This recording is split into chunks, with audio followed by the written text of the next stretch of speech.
In 2000, the Gas Research Institute was hired by the gas industry to prepare a special report. The title of that report was a model for sizing high-consequence areas associated with natural gas pipelines.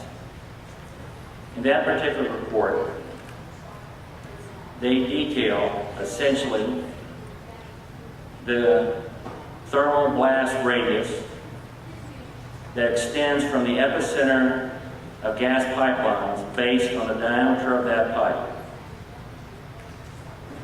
They note, however, that whereas the interpretation of the reported burn areas and the burn distances is obvious, caution should be exercised in interpreting the maximum distances to injury and fatality.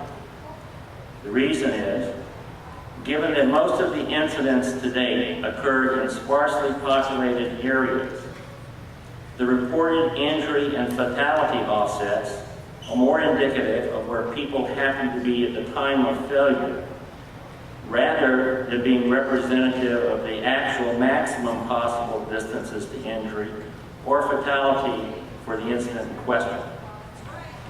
Right now, we're all gathered here at Ferris High School.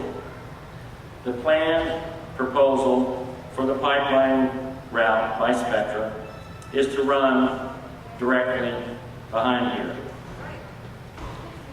All of us sitting here right now, if this pipeline was currently built and it was to be a pipeline blast, a 30-inch pipe operating at what Spectra has declared as the operating range of 800 psi to 1400 plus psi would be a minimum of 660 blast feet on either radius side to a distance as great as 905 plus feet.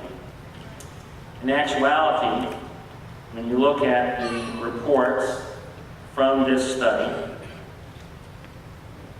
as one example, in 1986, near Lancaster, Kentucky, the National Transportation Surface Board reported that a rupture that took place at 2 a.m.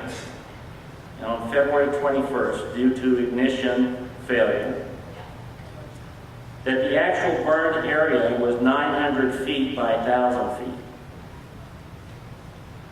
That was a 30-inch pipe, the same as the pipe that is proposed here. What we further see in this study is that the actual possible fatalities or burns that would be experienced would be greater, or could be greater, than the amount of the actual study itself. And as I said, if that was to take place now, everybody here would be subject to fatality or burns on a particular pipeline incident. I am definitely opposed to the routing of this pipeline through Jersey City and ask that the pipeline alternatives be utilized that take it north of the Staten Island metering station and as a direct route as possible into New York City. Thank you.